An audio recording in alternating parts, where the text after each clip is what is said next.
Well, good evening, everyone. Welcome on this cold night. You know who the real serious Christian thinkers are who are here tonight, braving the elements.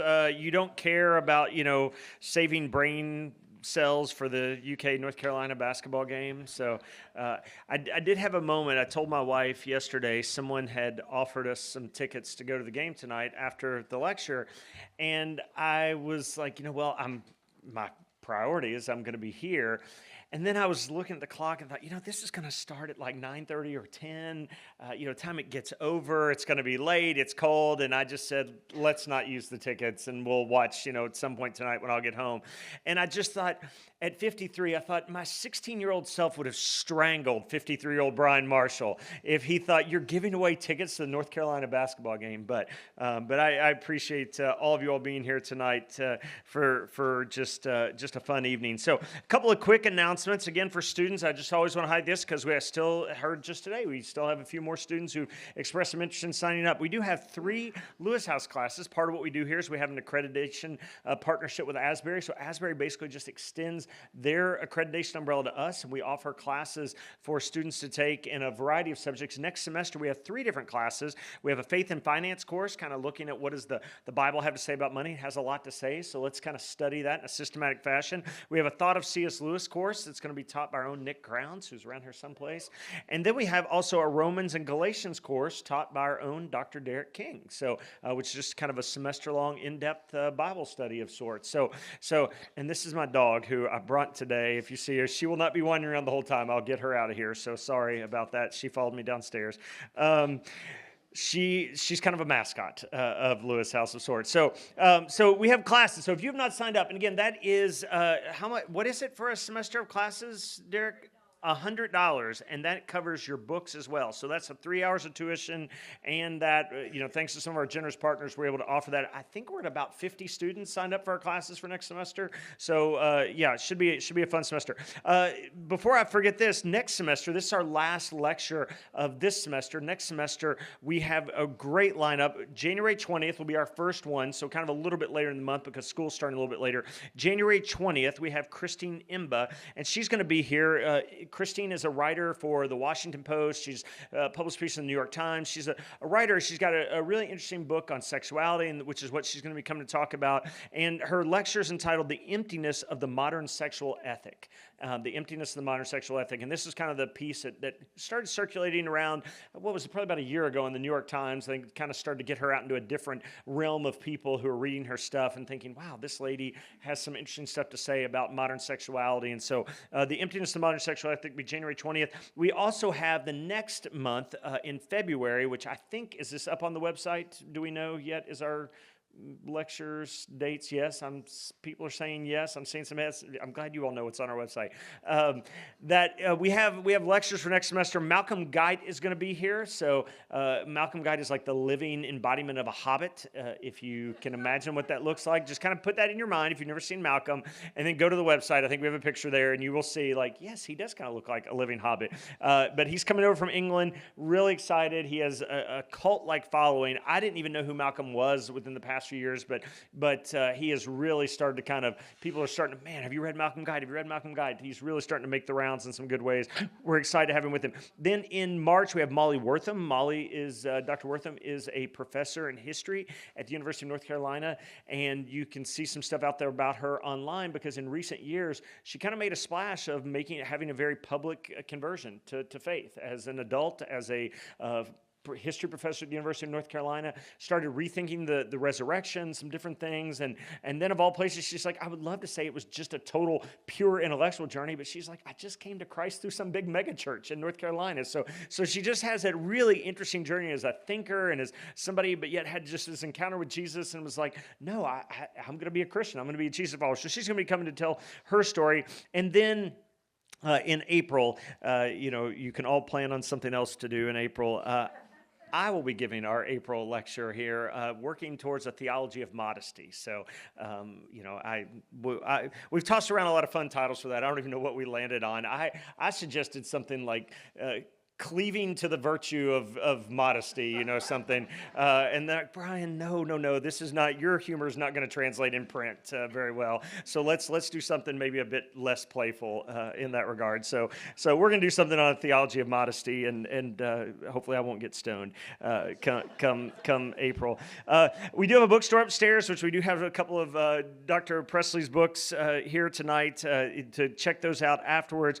If you missed our last month's lecture and want to check that out, or you kind of go, man, tonight was fantastic, I want to listen to it again, we continue to push things out onto our Lewis House channels through YouTube, podcast, and things like that. You can generally find that under Lewis House Lex is how that's found. And then, just lastly, because we'd like to keep the heat on around here, and we'd like to keep lectures, coming, and our scholars program going, is I would just encourage you, if you haven't considered maybe being a Lewis House patron, we need support in whatever way that people are able to offer that. I think sometimes they see nice big facilities like a nice house or the CSF building across the street and think, oh, these people are loaded with money. And it's great. We've had many, many generous partners who have helped us with being able to build the facilities that we have here right on campus, which is great. But honestly, a lot of those donors who are typically like, hey, we want to help with a big gift to help build a building, and we're very thankful for that. But what actually keeps our scholars programs going, our lights on, our staff with being able to serve here in the way are really just those donors who say, hey, you know what, I've got $100 check or a $500 check or a $1,000, $2,500 check. It's those sorts of just all of those gifts. You pile together a lot of $100 checks and they go a long way. And so I think a lot of times people don't think they can make a difference in supporting and being a patron of the work here, but really it's at all different levels and shapes and sizes. So just at the end of the year here, we probably take in a little over half of our year-end giving for the entire year comes in just the last few weeks of the year. So this is a really important season for us. So I just mentioned that as a way to consider being a part of the work. So without any further ado, then I'll hop off from here. But let me introduce our speaker for tonight. We are honored to have tonight Dr. Stephen Presley. He's an associate professor of church history at the Southern Baptist Theological Seminary. He previously served there as the director of research in doctoral studies. He is also a senior fellow for religion and public life at the Center for Religion and Culture and Democracy. Dr. Presley holds a bachelor's degree from Baylor University, a THM from Dallas Theological Seminary, and a PhD from the University of St. Andrews in Scotland. His teaching and research centers on topics related to the patristics, which is just the patriarchs, the fathers and mothers of the church. His topics center on patriarchs and Christian cultural engagement. His goal is to use the rich heritage of historical theology to equip the contemporary church of how to live and to think and to re-envision ministry in today's cultural context. He's authored several books, most recently Biblical Theology in the Life of the Early Church, which was published earlier this year, and his book, which a lot of his thoughts from tonight will probably be coming from and centered around, his book, Cultural Sanctification, Engaging the World Like the Early Church. Dr. Presley is active in his local church ministry, which I deeply appreciate about him, and has served in various ministry roles throughout his years. He and his wife, Haley, have 4 children that keep him busy, I'm sure. But we're thankful in all his different duties and all the things that keep him busy that he would be here with us tonight. And so would you put your hands together and welcome to the stage Dr. Stephen Presley.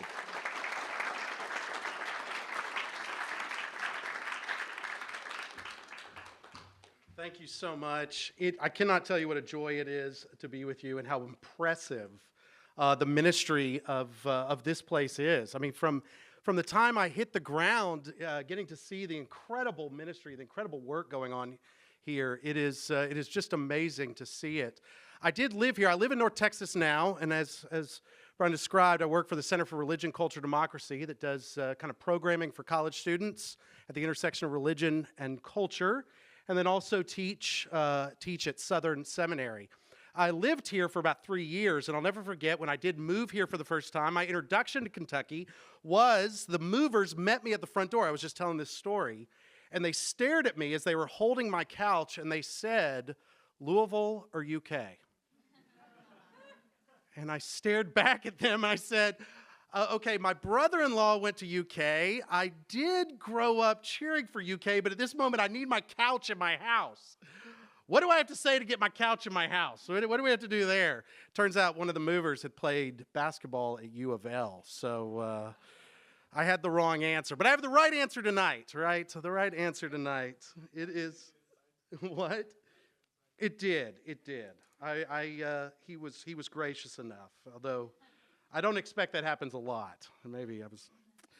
Well, tonight I want to talk on this topic. I've been researching, writing, and thinking a lot about the early church for many years. And particularly this book is born out of years of reflecting not only about the early church, but how the early church can help us think about cultural engagement and the way church ministers today. I want to start out taking you back to the 2nd century, to the story of a bishop named Polycarp. No doubt, many of you have heard of Polycarp, Bishop of Smyrna. There's an account, 2nd century account that we have of Polycarp's martyrdom. Now, this is a very well-known account, as a lot of the martyrdoms in the early church are very compelling stories. If you know this narrative, no doubt you've read it. Maybe many of you have read it. In this particular story, the church there in Smyrna is concerned because there's persecution going on at the local amphitheater. They encourage the bishop to flee because one of the tensions you experience in the early church is, what do you do with leaders? If a leader flees, if a leader is martyred, what happens? Are there succession plans in place? Are there leaders prepared to take over? So sometimes leaders were encouraged to flee, but then sometimes leaders took it upon themselves to go face the music, as it were, and that was this case. Polycarp ends up at a house or a place where the Roman soldiers show up. They come to his door. He welcomes his enemies into his house. He lays a table of food before them, and those who are coming to arrest him dine before him. On a meal prepared, he helped prepare for them. He asks only to go into the next room and spend a couple hours in prayer. If you know this account, the people, as they're eating, they can actually hear him praying, and they're so convicted by the end of it that on the way back to the amphitheater, they're trying to convince him to just deny Christ and move on with life. Look, if you just revile Christ, you can be hanging out at Starbucks later this afternoon with your buddies. It'll be fine.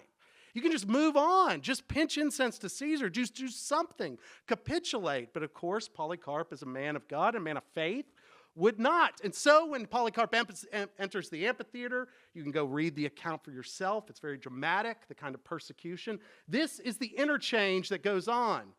It says, when he confessed that he was a Christian, the proconsul standing before them, who is interviewing Polycarp, tries to persuade him, have respect for your age, you're old. You're so old, right? Just pinch incense. Just worship the image of Caesar. Come on, why don't you revile Christ? And he said, the proconsul said, all these other things. Swear by the genius of Caesar, turn away. Say away with the atheists. Of course, in this time, no doubt if you've studied the early church, atheist was a term often applied to Christians because they refused to worship the pagan gods. Not atheists in the kind of sense that we might know. But Polycarp then looks solemnly at the crowd and in a hint of irony stares at them and says, away with the atheist, right? Mic drop. That's supposed to be funny, or at least it is a bit humorous, as he's staring at the people that are trying to kill him. And then the proconsul says to him, he was insistent, swear an oath and I will let you go. Just revile Christ. And Polycarp replied with a very famous line. No doubt, if you've ever heard of the martyrdom of Polycarp, you probably heard this line. For 86 years I have served him. He has never done me wrong. How can I blaspheme my king who saved me? Very famous, moving, stirring. But the proconsul continued, swear by the genius of Caesar. Why don't you just revile Christ? So Polycarp replied, if you vainly expect that I will swear by the genius of Caesar, as you say, and pretend that you do not know who I am, listen carefully. I am a Christian. The whole sense of self-identity, the name Christian, this is really important, really interesting in the early church. I am a Christian. Now, if you want to learn the teachings of Christianity at a point a day, give me a proper hearing. I tell you what, let's stop this. Let's go down to the local coffee shop. Let's get a cup of coffee. Let's figure this thing out. All right, I'm ready right now. Let's go. All right, let's do it. If you want me to explain Christianity to you, I'll do it. But the proconsul replied, persuade the people. And then Polycarp had this really interesting line. He said, "You I count worthy of a response, for we have been taught to appropriately respect rulers and authorities appointed by God as long as it does us no harm." It's a really interesting use of Romans 13. And we have been taught, that implies catechesis, implies some type of discipleship. There's some type of citizenship that is being passed down here, some type of a spiritual life that on one hand respects those in positions of authority so long as it does us no harm. It's an interesting kind of qualification. You can already see an embedded understanding of the spiritual life, an embedded understanding of the view of citizenship. And he says, "As to bring a defense to them, I do not consider them worthy," pointing at the crowd who is about to kill him and calling for his death. A really interesting kind of reflection. Even as a proconsul is standing before him, Polycarp is ready to pay homage because the apostle has told him, "Pay respect for those who are over you." The proconsul said, "I have wild beasts, I'll throw them unless you turn away." And he called them, "Repentance from better to worse is impossible for us. But it is good to turn away from those things that are evil towards those things that are righteous." I can't do it. I can't capitulate. I can't turn. I can't go from good things to bad things. I can't give up my love for God, who is the one true creator over all things, and reject the one true God over all things, and then turn to worship pagan images. But the proconsul continued, "I will have you consumed by fire since you don't care about wild beasts unless you turn." Polycarp replied, "You threaten me with a fire that burns for an hour and is soon extinguished. For you do not know about the coming judgment and the eternal punishment reserved for the ungodly. So why do you delay? Bring on what you want." It's interesting there. I'm going to end the talk tonight talking about the theological virtue of hope. And this moment kind of ties together the beginning and the end of this lecture. When I was asked, one thing that I've reflected upon as I spent a lot of time with these early Christian sources is the way these kinds of expectations of Christ will come again in glory. He will judge the living and the dead. He will establish a kingdom that will have no end, provided an abiding hope that they lived in, that guided their daily lives, their daily choices, their daily decisions. As he spoke these and many other words, he was filled with such courage and joy, that fortitude, that hope. His face was filled with such grace, so not only did he not collapse in terror at the things said to him, on the contrary, the proconsul was astonished and set his own herald into the middle of the stadium to announce 3 times, "Polycarp has confessed he is a Christian. Polycarp has confessed he is a Christian. Polycarp has confessed he is a Christian." A really interesting account of early Christian martyrdom. Of course, this text, in its function, was to try to be written down and then distributed throughout the ancient world as a way to motivate people. Of course, not everyone was like Polycarp, and that's the point. That's why you got to write it down. That's why you got to tell it. That's why you got to distribute it. That's why you want it to continue to motivate people. As I began to spend a lot of time in the early Christian sources, I also began reading simultaneously a lot of books that are being written about the current state of the church in the modern world. One book that came out, this was actually, I think it was last year, Gospel Coalition's Book of the Year, The Great Dechurching, by Jim Davis, Michael Graham, and Ryan Burge. In the United States, we are currently experiencing the largest and fastest religious shift in the history of our country, as tens of millions of formerly regular Christian worshipers nationwide have decided they no longer desire to attend church at all. About 40 million adults in America used to go to church but no longer do, which accounts to about 16% of the adult population. The Great Dechurching. They go on to argue, for the first time in Gallup Poll's 8-decade history, in 2020, church membership in the United States fell below 15%. From World War II all the way to the mid-1990s, church membership was always above or nearly above 70%. For the first time in 8 decades, the percentage of those who are members at a church is dropping below that 50%. If you want another assessment, I really like this book. This is Stephen Bullivant's book called Non-Verts. Bullivant is a British sociologist. You were talking about Molly Worthen earlier. There's several, of course, and maybe we can talk about this at the Q&A. Intellectuals are those who are looking around at what's happening in our culture and coming to sort of moments of crises. Bullivant is another one of these that is looking around. Tom Holland and Ayan Hirsi Ali and several others. Stephen Bullivant wrote this book, A Non-Vert. It's really interesting. A non-vert looks at the percentage of what are called the nones. I expect most of you all know the nones are those who stare at a box on a survey and check it that says none. I have nothing, no religion, I'm nothing. Non-verts looks at the percentage of those nones that used to be a member at a church. And so the non-verts begins to calculate what is going on with those who have deconverted, those who were at one time in your Sunday schools, at one time members in your churches, at one time going to your Bible studies and no longer are. What is going on with them? Well, Stephen Bullivant estimates that 44% of 18 to 29-year-olds identify as nones, less than 10% in 1990. 30% of all adults identify as nones, again, about 5% in 1990. I haven't included it in this talk yet. I just finished reading Christian Smith's Why Religion Went Obsolete. And he really kind of traces that thesis from 1990 moving forward. Some things were going on culturally that begin a massive kind of religious shift that we are now living in the aftermath of. Bullivant estimates there are 41 million non-verts, which really fits with the same data coming out of Great Dechurching. That is 16 million ex-Catholics, 7.5 million ex-Baptists, 2 million ex-Methodists, 2 million ex-Lutherans, 2 million ex-Episcopalians, and so on. Only 30% of nuns were actually raised as nuns.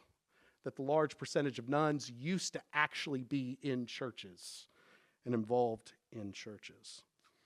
If you don't follow, I'm sure many of you follow Ryan Burge's stuff. I put this up because it's the percentage of high school students that are actually attending worship services. And I find this really interesting because the percentage of 12th graders, and this is from 2022, that are even attending a Christian worship service at all or even rarely is going up.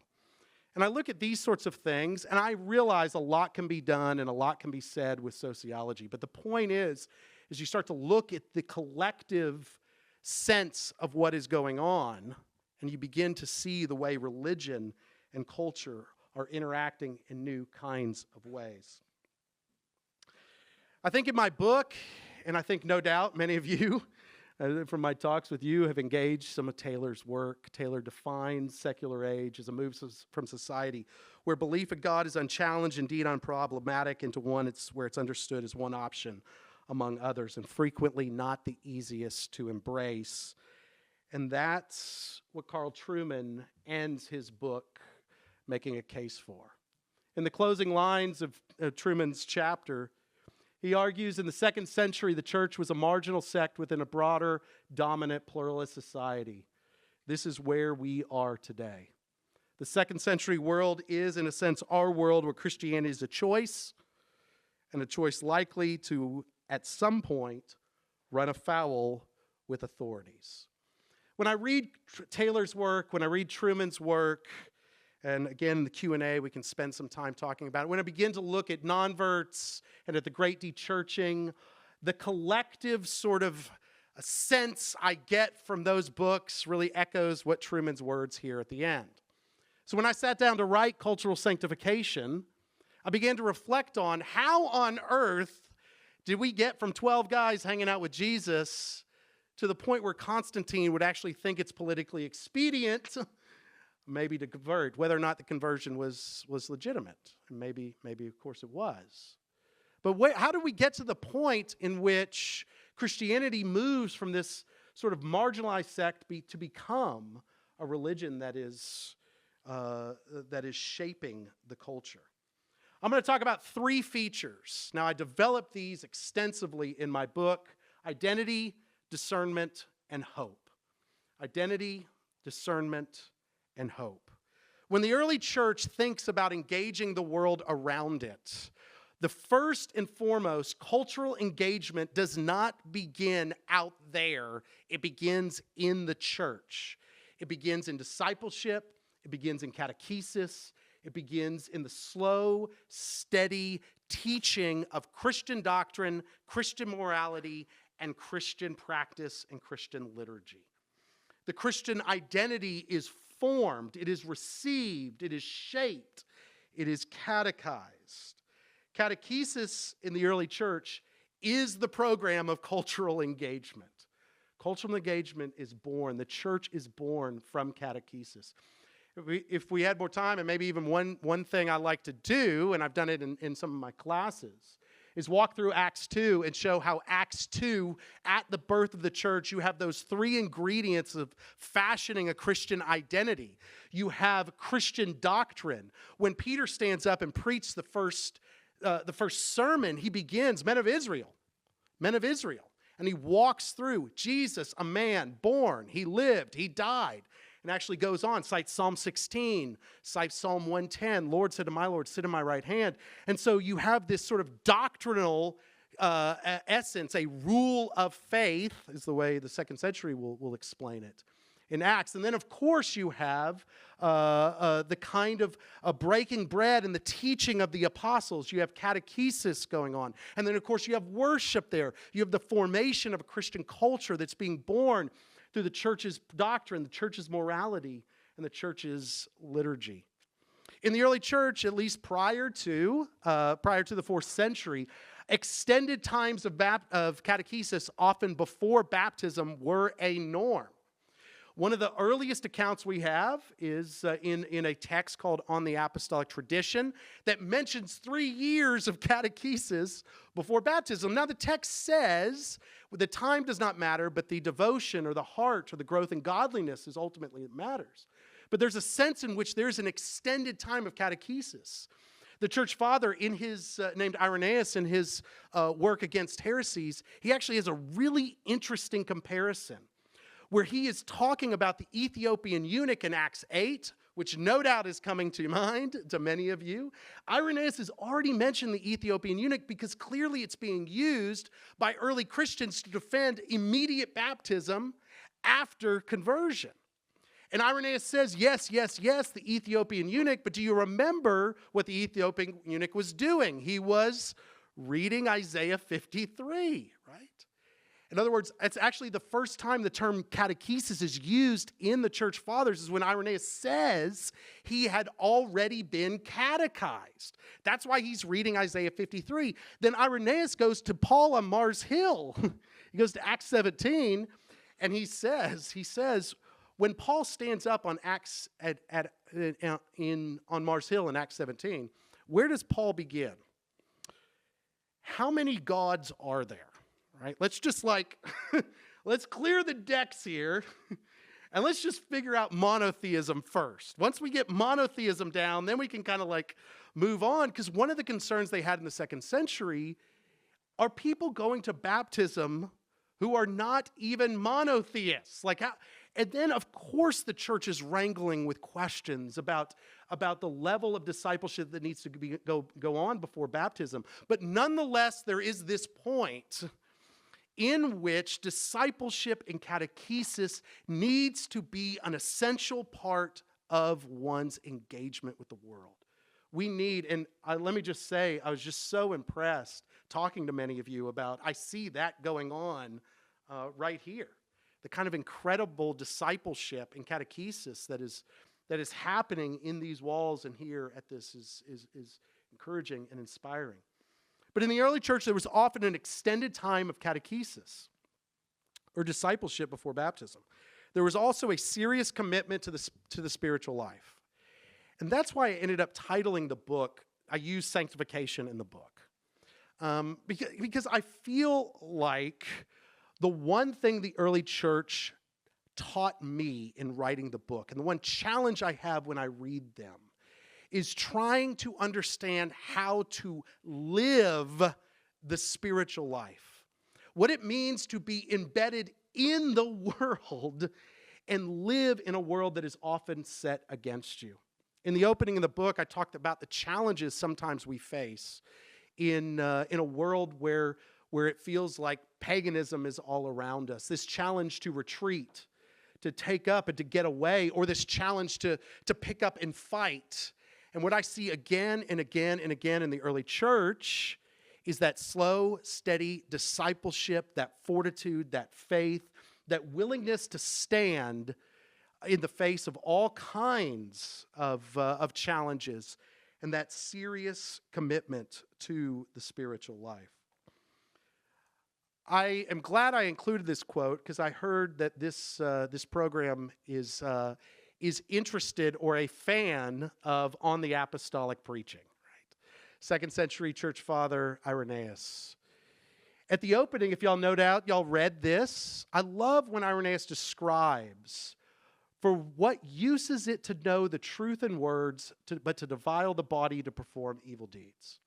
Or what profit can come from holiness of the body if truth is not in the soul? For these rejoice together and join forces to lead man to God. That's what I was getting at when I talk about an early Christian identity. Doctrine, morality, and liturgy, all combined. In Irenaeus' demonstration of apostolic preaching, this is the rule of faith in paragraph 6. If you remember this rule of faith, he mentions baptism right after. This is what the one who was being baptized would confess. This is the rule of faith you would confess at baptism. This is what would mark you out. This is what would distinguish you. In the opening of the book, I describe going to the Lateran Baptistry in Rome, one of the oldest baptismal fonts in Rome. I describe walking through the baptistry. I describe its beauty, its ornamentation, how incredible it is. And I describe how catechumen would have circled the baptistry. They would have come down into the water and they would have confessed each point of this rule of faith. I believe in God the Father, made, not eternal, invisible, one God, the creator of all things. The first point of our faith. The second point, the Word of God, the Son of God. The Word of God, the Son of God, Christ Jesus our Lord, who was manifested to the prophets according to the form of their prophecy. And of course, the third point, the Holy Spirit, through whom the prophets prophesied, and the fathers learned the things of God. To sum it all up, every time I come back to way the early church thought about the spiritual life and catechesis, the words of Peter just revolve around in my mind. Peter writes, "Dear friends, I urge you as foreigners and exiles, abstain from sinful desires which war against your soul. Live such good lives among the pagans that though they accuse you of doing wrong, they may see your good deeds and glorify God on the day he visits us." That passage, I think in many ways, summarizes the first stage of early Christian cultural engagement, which is identity. The second step of early Christian cultural engagement I take as discernment. Because the challenge is, once you're baptized and you leave the baptistry and you head out into the world, the problem is now, in the early church, you had to live an embedded life in the world, and that life had to be defined by Christian virtue and Christian morality. When I talk about the spiritual life, one of the most helpful books for me was Andrew Wall's book on the history of missions. And Andrew Walls distinguishes between two principles in his mind that summarize the way the church is challenged everywhere the church takes up shop, the way the church embeds itself. And that's an indigenizing principle and a pilgrim principle. Everywhere the church finds itself, it's entering a culture, and when it becomes embedded in that culture, it absorbs that culture.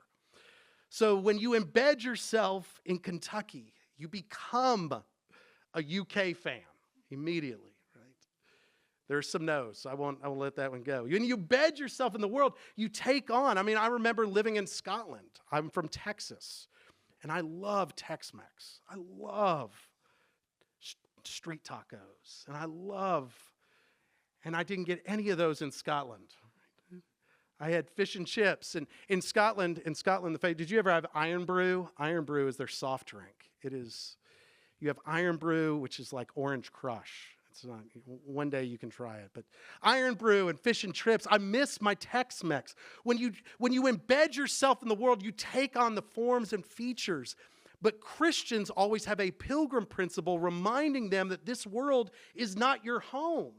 So you're never fully settled in the world. And as you're living in the world, you're always discerning about the way in which your Christian virtue and your Christian morality interact with the world around you.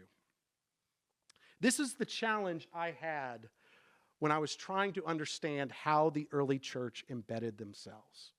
So in a whole chapter, I spend talking about the challenge of vocation in the early church and the challenge of public life, the way the church took on certain occupations. Tertullian, one of the church fathers, has a whole work called On Idolatry. And he talks about the challenges because so much of the economic system was tied to idolatry, and so many challenges about how do I become an artist and don't use my art to make idols?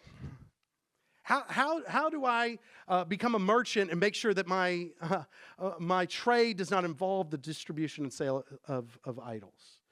And in the early church, there's this challenge in your occupations or in your leisure or in your entertainments or your military service or your marriage and family. Each one of those areas, the church is thinking through the challenges of embedding themselves in a pagan Roman world. Then the early church lived what I called the intellectual life. Not only was the church trying to figure out how to embed itself in the world, but the church also was raising up what I call organic intellectuals. The traditional intellectuals, I distinguish between what are called traditional intellectuals and organic intellectuals. The traditional intellectuals were the philosophers, those who were part of philosophical schools. Those were already tied to certain traditions. Then along come Christian thinkers like Justin Martyr, like Clement of Alexandria, like Origen, and Augustine later. Along come these Christian thinkers who are arising out through those institutions, but are in many ways critiquing those institutions, armed with Christian doctrine and morality, these organic intellectuals. The church needs organic intellectuals that are challenging the standard traditional intellectuals in the institutions. And then inside the church, in the early church, I distinguish between what are called creative and conservative theologians. So you have I would consider Origen a creative theologian, who's often speculating about the limits of theology, asking deep theological questions about the nature of God, about the nature of the human person. And there's a challenge for those who sort of push the boundaries of speculation. And then I would consider someone like Tertullian a deeply conservative, maintaining the boundaries of orthodoxy, making sure that we're trying to remain in lines. I use some of these examples. And the whole life, particularly the 2nd and 3rd century, an apologetic life in which the church is not just socially engaged in terms of their vocations, but intellectually engaged, trying to challenge the prevailing assumptions of the intellectuals of their day. And finally, not only do we talk about our social life, not only talk about our intellectual life, but I talk about an active citizenship. I think Polycarp is a good example. I cannot tell you how many times in the writings of the church fathers they tell you pray for civil authorities. They tell you honor civil authorities. Paying taxes is a common theme. It's actually in many, many texts. It's actually in the New Testament.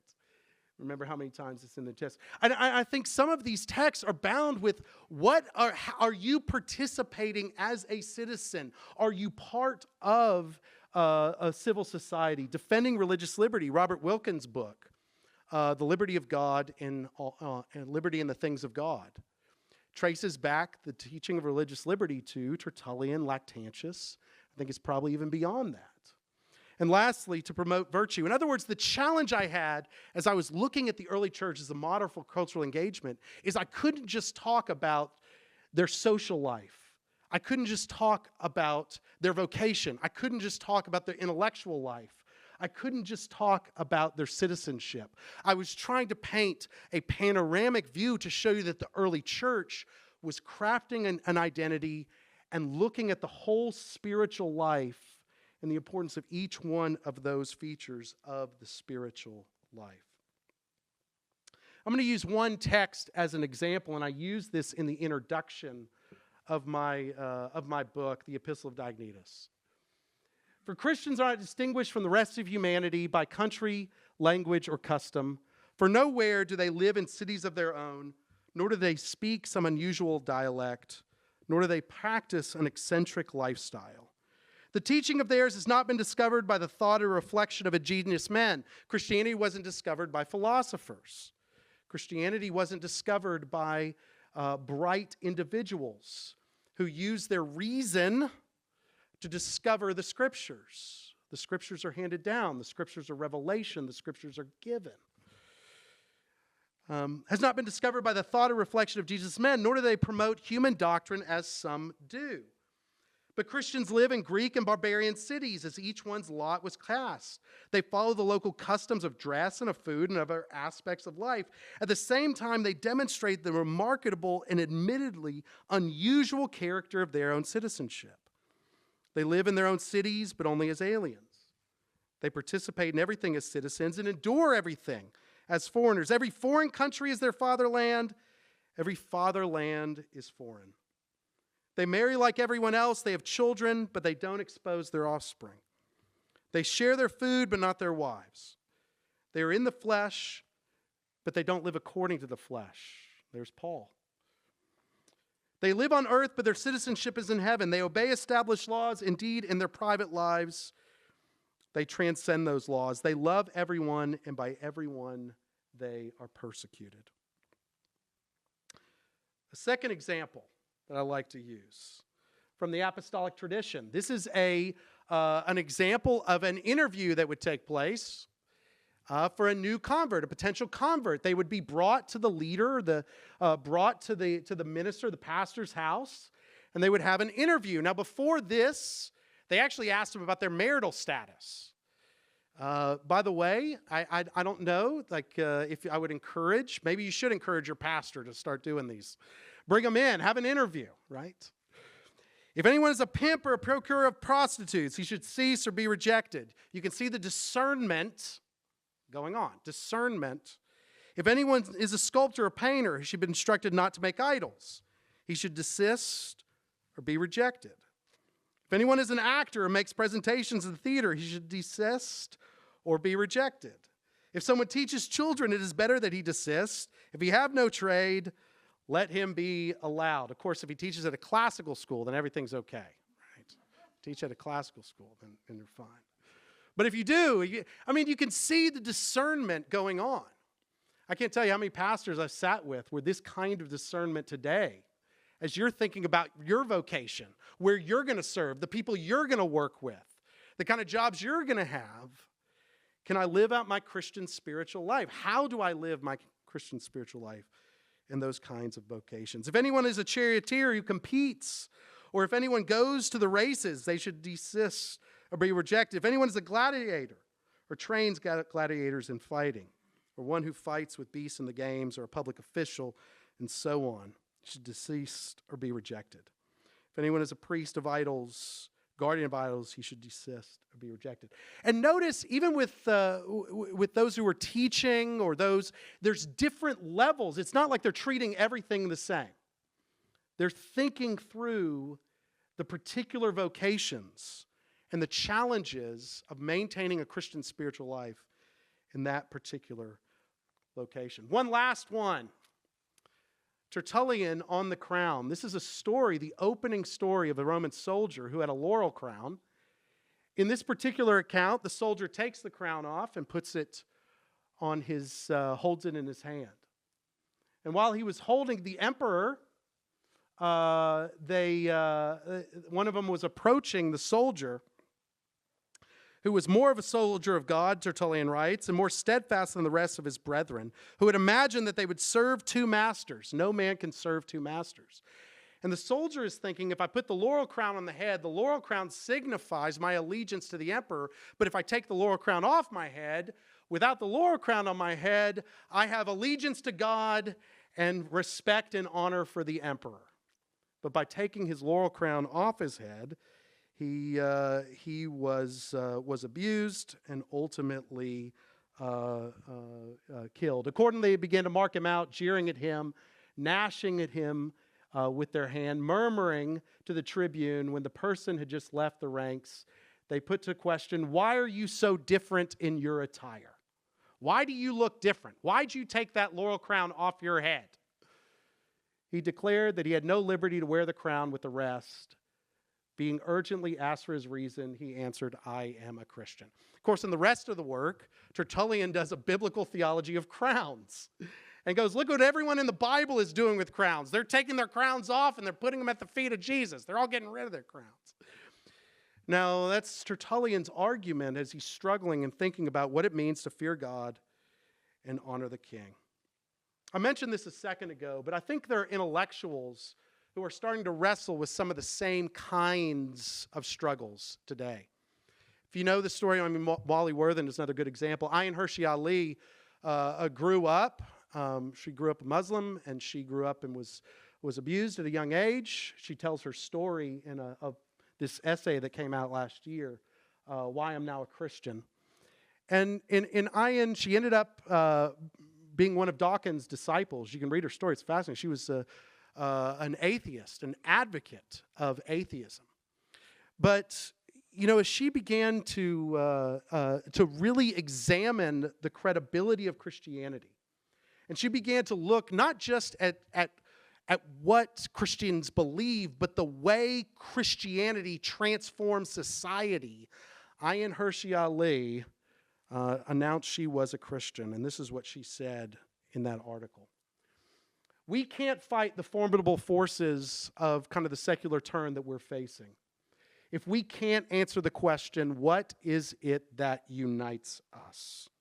The response that God is dead seems insufficient. So does the attempt to find solace in a rules-based liberal international order.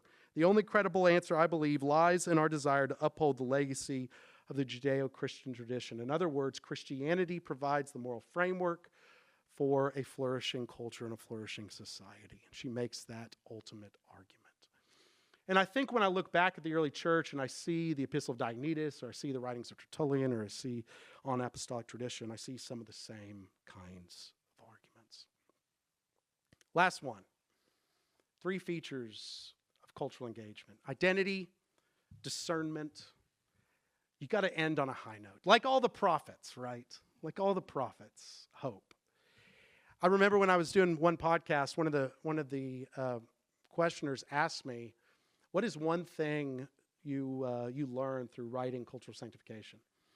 And I had read a lot of the martyrdom accounts. Obviously, I've been teaching the fathers. I'd read a lot of the stories. But reading them over and over and over again, I'm just always struck, not that they had hope, not that they recited something like what you might get in the Creed. I believe that Christ will come again in glory, judge the living and the dead, and establish a kingdom that will have no end. But what I saw, like with Polycarp at the beginning, is the way that faith that Christ will come again helped them live. It wasn't something that was just going to happen. It was something that guided their choices every single day. They could make it through the day. They could face the challenges because they knew Christ was going to come again in glory and judge the living and the dead. And that theological virtue of hope is something that I think, something like Hebrews 9. Just as it's appointed for a man to die once, and after that comes judgment, so Christ, having been offered once to bear the sins, will appear again a second time, not to deal with sin, but to save those who are eagerly waiting for him. I want to end with this, a quote from the martyrdom of Leon and Vienne. This is recorded in Eusebius. Eusebius records this letter for us. I've actually been to Leon. I've stood at this little amphitheater. I drug my wife and my daughter, who is 17 and now heading off to college, but she was about 5 at the time, or 2 at the time, 3 at the time. And we stood at the edge while I patiently read this letter, and she paid attention to every single word. No, she didn't. She was running around, but I loved it. I read, and this is the way that letter opens. The persecution that had been happening there on the outer edge of the Roman Empire, both from your Gaelic tribes who were kind of partnering with the local Roman authorities. They said, "We cannot accurately tell or describe the detail, the magnitude of the distress in this region. The enemy has used every means to familiarize and train his own subjects against the servants of God. Not only were we excluded from the houses, the baths, the forum, it was forbidden for any of us to appear in any place whatsoever, but the grace of God acted as our general against him. It rescued the weak, it set them on firm pillars, able through patience to bear up against the whole force of the assaults of the wicked one. Those who encountered him endured every form of shame and torture. They made light of their sufferings, they hurried to Christ, showing that the reality of the sufferings of the present moment are not worthy to be compared with the glory that is revealed in us." Romans becomes the paradigm for making sense of the kinds of things that were happening to them. That abiding hope. I'll end with this. To kind of sum it all up, to go back to the Epistle of Diognetus, it argues, to sum it up in one word, what the soul is to the body, Christians are to the world. God has assigned to them this illustrious position. It is not right for them to decline it. When I read the early church, I read about those who God appointed in the early Christian years to live faithfully in the 1st century, in the 2nd century, in the 3rd century, in the 4th century. And God had it appointed for them, and it was not right for them to decline the opportunity to live faithfully for Christ in that era. And just as it is not right for them to decline it, it is not right for us to decline it either. We have been appointed to live here in this time, in this place, in this day. God has appointed you with the intellectual abilities, all kinds of gifts and abilities to make a difference in this world for him in this place. And it is not right for you to decline it. Thank you very much.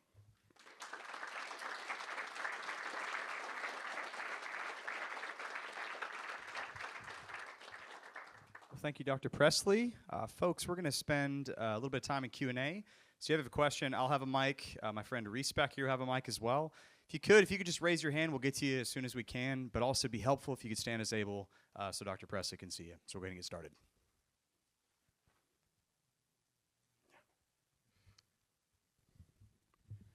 Thank you. I think that last quote really hits the nail on the head. I think a focal point of this whole talk, which was implied but not said explicitly, was the relationship between nature and grace. And so, obviously that plays out in virtues, because you have theological virtues, and then there's obviously cardinal virtues. In the assessment of the present situation, there's similarities to the early church, but there's also greater dissimilarity. I'm thinking of like Pierre Corneille's Polyeucte, in which it's a play from the 17th century about like an early Christian martyr who outdoes a Roman soldier in the virtue of courage, and in so doing wins him over, and that opens up the soldier's heart to, he sees the virtue of the person, which opens him up to be open to grace. But, you know, a lot of like what, I know it's like forgive me for being like crass about it, but like the disenchantment that like Max Weber talks about, this idea that God is so absent in the world, the kind of problems that were in the modern era, which ended in the 20s, come about from a post-Christian society. The pagans understood virtue, and they sought virtue. And the theological virtues can only live in in the cardinal virtues. You just the soul without the body. Yeah. And so I was wondering if you could talk about what this means for inhabiting a culture which has thrown off its soul. And then what does that cultivation mean from the point of view of natural virtues and theological virtues? This is such a good question. And it's a challenge. I mean, it's the reason I kind of gravitate towards sanctification being in the title. Because I myself am on this journey of wrestling with and wrangling with the importance of virtue. And you're absolutely right. There were several parallels, particularly in the ancient world, where there were sort of shared virtues and then the Christianization of those shared sorts of virtues. And it feels very diverse today. And of course, coming out of modernism, there's just a devaluing of virtue itself and a needing for virtue itself.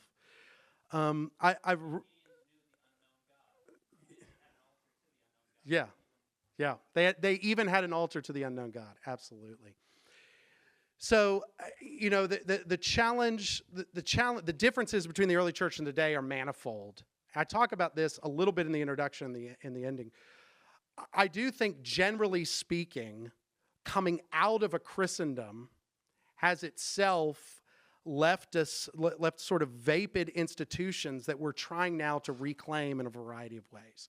And I do hope, I am optimistic about Christians through catechesis maintaining virtue in ways that I hope are persuasive. And I hope maybe, as you were talking about the issue of nature and grace, maybe if that is a real issue, maybe they will see their good deeds and give glory to the Father in heaven. They will see virtue and find it compelling.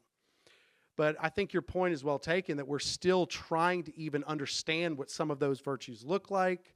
We're trying to understand how to integrate them within the spiritual life and the spiritual walk. I think discernment, too, maybe even to this point, gets to be, how do I live virtuously in the profession and the job and in the vocation that I find myself or that I'm headed into? And so there's an economic aspect of that, there's a vocational aspect of that, and especially there's an ecclesial aspect of that. So I hope, the second book that he mentioned that I just finished in April, I actually come back and look at the Bible, and that book is what I try to portray is the vision of the way the fathers read Scripture and the way their vision of Scripture animates the kind of cultural engagement that I'm talking about right here. And I have a whole chapter on the virtue of the interpreter. So I cite, one text that I cite is Athanasius's at the end of his On the Incarnation. He gets to the end of the on the Incarnation, and he says, unless you have the virtue of the saints, you cannot understand the words of the saints. That passage has haunted me for years because it just shows that when we come to Scripture, there's something about the pursuit of virtue, the pursuit of godliness, the pursuit of the righteousness, the pursuit of the holy life that needs to attend even the reading of Scripture. So thank you for that. I think that's absolutely right. But it does mean maybe a re-enchantment, maybe talking about the nature of God, talking about anthropology, talking about these kinds of doctrines and the way Christians understand them. Yeah, it's good. Thank you so much for coming here tonight, Dr. Presley. I really enjoyed your lecture. I was really curious, so looking at the early church, how did the gospel spread? Like, how did they evangelize, and how would you compare that to our culture now? Michael Green has a book on evangelism in the early church. I think it's a pretty good book. And he just calls it organic. They don't have like the 4 spiritual laws or like tracts they're handing out. There's just an organicness to it. I know that's not like flashy, and you can't like bottle that up and like sell it. But there's something about, I think, their lives that was attractive through the regular organic interactions. There's lots of discussions of people inviting people to kind of catechetical I think it's beginning of Cyril Jerusalem's catechetical lectures. It's really funny. He opens, he's addressing all the catechumen in the room, and he said, some of you might have come because you invited me. Some of you are a servant and you're trying to please your master. He actually says, some of you who are men here looking for a woman, and some of you women are here looking for men. And I just think, man, people have been going to church for all kinds of reasons for a long time. And so I think there's an organicness to it that, again, I think emphasizes a theme I keep coming back to, which is an embeddedness, a regular encounter, regular interaction, regular experience with those with whom you disagree, with those with whom don't share your theological or moral convictions.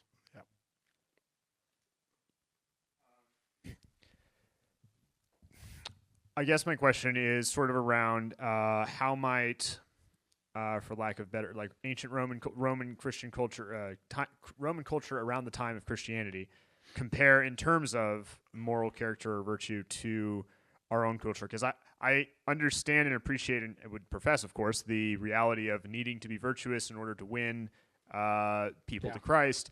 But at the same time, I see so many atheists and non-believers in my life who are just as, if not more, virtuous than myself and other faithful Christians I know. And I look at all the different secular self-help stuff and all this. It seems like they have this whole plan for figuring out how to live a virtuous life without Christ. And so I just, if you had any thoughts about, like, is it comparable to the Roman culture or... Yeah, I or mean, if you have any thoughts about that. Yeah, this is a good question because, as I mentioned, I talk about this in the introduction. I think one of the challenges that we have, or one of the challenges we face that the early church didn't have, is we have 2,000 years of the church doing really good things and really bad things, and so we kind of live in light of some of the challenges. If you read non-verts, or you read The Great Dechurching, or you read these stories, you actually look at reasons people have left the church, and of course they're legion, and of course a lot of them have to do with Christians with whom they've interacted or they've grown up under, houses they've lived in, people they know, these kinds of interactions that they've had. And so, but I think if you take like Tom Holland's book, I mean, why is Tom Holland writing that book? He's writing that book because the narrative. He's writing his book on the story of, he's writing Dominion, telling the story of the growth and the expanse of the church from a positive vantage point, because so much had been sort of told about the church that was, or historiographies that were all sort of negative presentations of the contributions the church has made. And so Holland's book sort of brings to light, and actually Ayan Hirsi Ali, who I mentioned earlier, Holland's book was formative in her conversion. She describes reading Holland's book and going, look at what the church has done. Look at the good things that the church has accomplished. And it's those good things the church has accomplished that she looks around and she thinks, wow, ultimately, on balance, ultimately, the kind of human flourishing that Ayan was convinced of was something you only get from Christianity or growing out of Christianity. And so I think, so two things. I think ultimately, if there is a God above, if this is his world, and if we are his children, I am optimistic in the long run about Christian virtue winning the day. I also think one thing that I didn't talk about in here that I'm still thinking through is the doctrine of providence. The early church held a very high view of providence. So even in the face when certain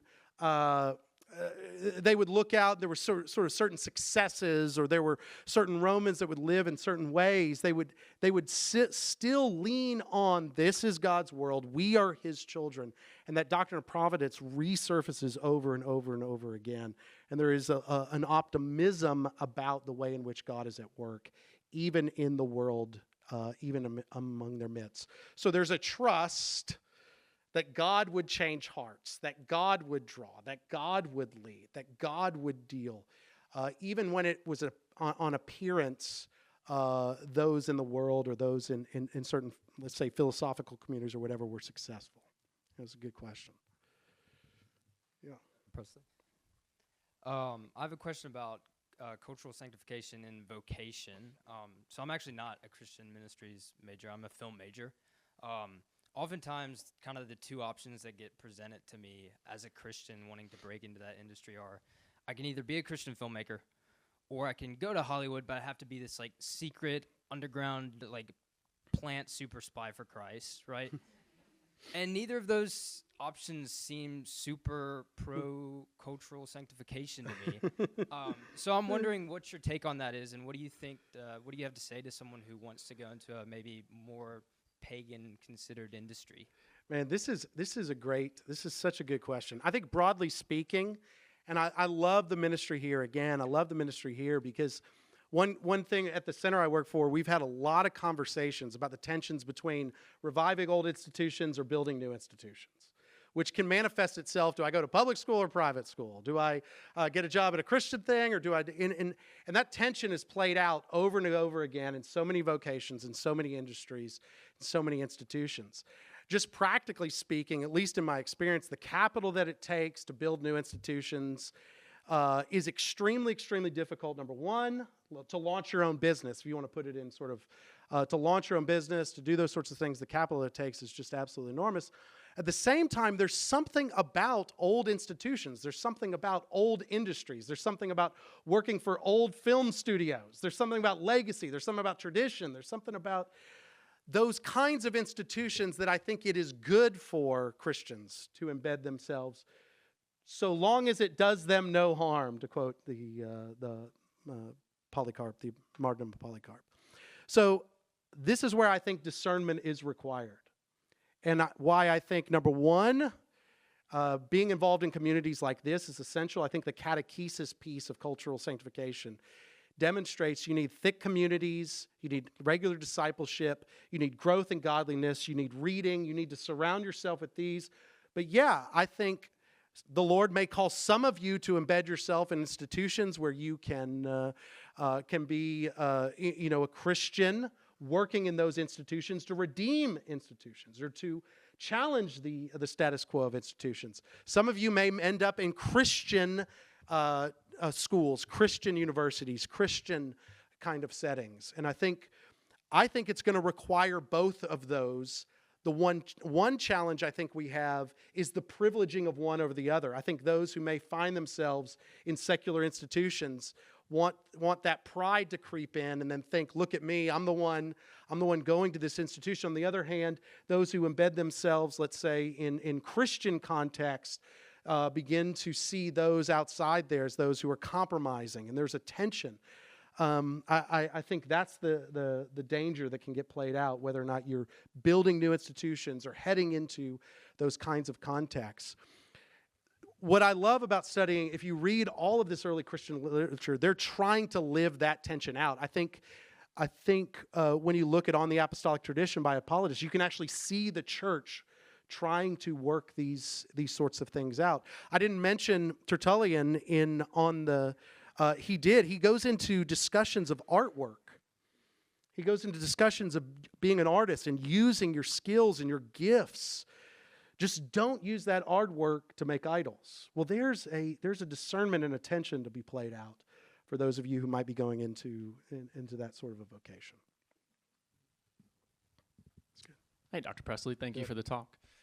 It seems like the vision here for how the church can help to sanctify the culture is to be the church, and like leaven, we kind of have an effect upon the wider culture.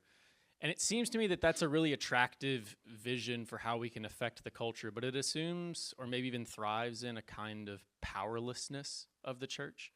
When the church doesn't have power, how does it live in a way that affects the rest of culture? Yeah. But what I'm curious about is what happens when the church does come into power, or when Christians come into power, and we're no longer in a powerless mode, but now we have the opportunities to wield and use the levers of power.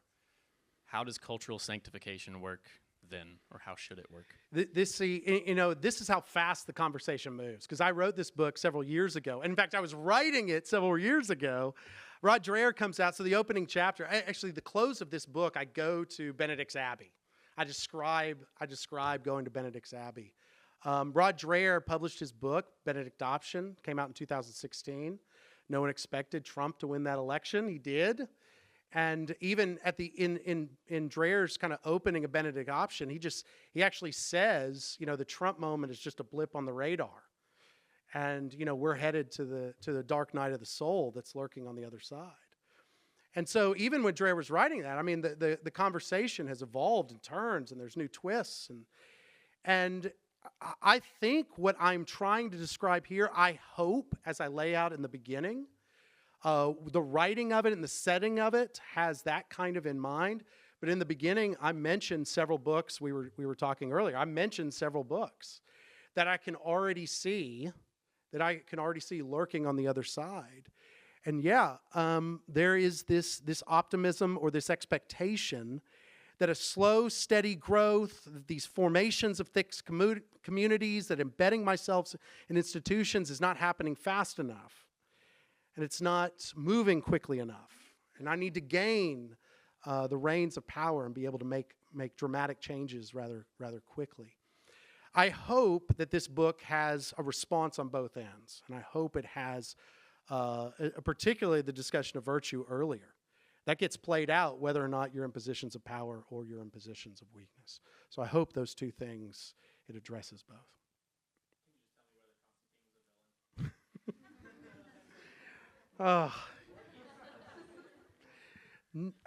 There are strengths and weaknesses to both, right? There's strengths and, after you have Constantine, you have Eusebius, who closes church history with the glory of Constantine. If you ever read book 10 of Eusebius' church history, Constantine fulfills Scripture. And we've been waiting for Constantine. But of course, you have Augustine that comes along in City of God and kind of pulls things back a little bit and understands things in a little more, understands the relationship between church and culture in ways, I think, that are better. Hi. I'm actually one of those ones that left the church, was a big leader in the church for 25 years, and went and deconstructed the church, and then went and deconstructed myself and got into the presence of God and just stay in his presence. You want to know what the church is going to go, early church? It was the power of the Spirit. It was listening to the Holy Spirit and going out and doing the things that we're supposed to be doing. Virtue comes from his presence. We become like him the more we spend time with him. I've been on this journey for a while now. I'll tell you what, you end up separating yourself from the world and the world's thinking to think the way he thinks about people. You end up living not for yourself but for others. I'm in a stage right now, if I can just have 1 minute quickly. In the last 10 years, I had 15 major operations, starting off with 14 stents, going to quadruple bypass, going to having non-Hodgkin's lymphoma wrapped around the pulmonary artery, put me into coma for 13 days. Stage 2 cancer at that point. Get out, not a trace of cancer at me. Then I let them convince me that I needed to take chemo. Ravaged my body. Had both knees replaced from bone degeneration, back collapses, 11 vertebrae fused together, collapses, 12 vertebrae fused together, collapses again. And all I know is the goodness of God. He's carried me through life. I've owned 14 different businesses. You share the gospel because it's the first thing on your heart. You go out to anybody and just love on them. You got to have the purpose. It's not about the books. It's not about the readings. If we're not out there, it doesn't happen. And do you agree? I think your emphasis on the Spirit is really, really helpful. I think that's been brought up several times. I think back, I can still remember standing in the Lateran Baptistry in Rome, and I can still remember looking at a baptistry that possibly, not that baptistry itself, but there's reportedly Christians being baptized there all the way back to the 3rd century. And I can remember standing there, and I can remember thinking about the confession, even that Irenaeus gives, that there is one God the Father, there's one Son, there's one Spirit who indwells us and leads us and guides us. And I think about that confession that is being made, and I think about the way that the sincere conviction with which that is true, and the prayer that this God would lead them and then would lead us. I think, as you said, through the world that we are facing. Over here. So you mentioned people leaving the church in a large amount of numbers, and that is a very sad stat. But another thing that's also tough is the number of people who still claim to be Christian, but either outwardly like just do very anti-Christian things, or just don't know. Like there's a poll that less than 66% of Catholics believe in the real presence, even though it's like explicitly in our teaching. And so my question is there a difference in how we deal with people who are, just out there in the world, and then how do we do like the new evangelization of catechizing people who are in the church already and more or less are already here but not believing? Yeah, this is. I'll say a couple things. One, I've been teaching the fathers for a long time, and I love the early church. I love church history, and I've seen a couple things just in my classes. I've gotten a lot of my students really excited about the early church, and they run out. Depending on what tradition you're in, they run out and they start changing everything and make all these immediate changes, and sometimes that can be a turnoff. That can be especially for people. For people around. I've seen too many ministers that try to make dramatic changes overnight. So I think inside the church, we live in the ashes of so many institutions, former Christian institutions, that are no longer distinctively Christian. Like we were talking earlier, a classic example is like the YMCA, in the early 1900s was sending out missionaries. And a couple of years ago, they formally, publicly moved away from any kind of Christian commitment. We were talking about the Ivy League. Of course, I've stood at Harvard. I stood at the Johnston Gate of Harvard, and I've stared at the old Harvard seal. On the wall right there is the charter of the Massachusetts Bay Colony, that they have etched into the wall, And there are things that are Christian, that were woven into those institutions that are no longer distinctively Christian. And so on some level, you sort of have to walk and grieve the loss of institutions, the loss of churches, the loss of educational institutions, the loss of all kinds of nonprofit organizations and institutions. And so there's a grieving process that goes with looking at former ministries that have been very active and done wonderful and incredible things. And then there is hope because we have something like the Lewis House, which are new kinds of initiatives that are being born, that I think are trying to patiently disciple and to catechize. So I do think there is an internal challenge that we have in attention. So we need catechesis among our churches and within our churches, tailored to whatever denomination or tradition you find yourself in. There is a catechesis that has got to go on. That catechesis, in my mind, forms the basis of cultural engagement. They need to be catechized. We need to be discipled. We need to understand so that when we embed ourselves in the world, we know how to live, we know how to act, we know how to conduct ourselves. So I think that is a challenge. At the same time, the prayer, of course, as we've said many times tonight, as several of y'all have brought up, is the hope is that city on a hill, that virtuous community, the people of God will be that leaven, that salt, that light that will be attractive to those outside us. Folks, can you get up for Dr. Presley one more time?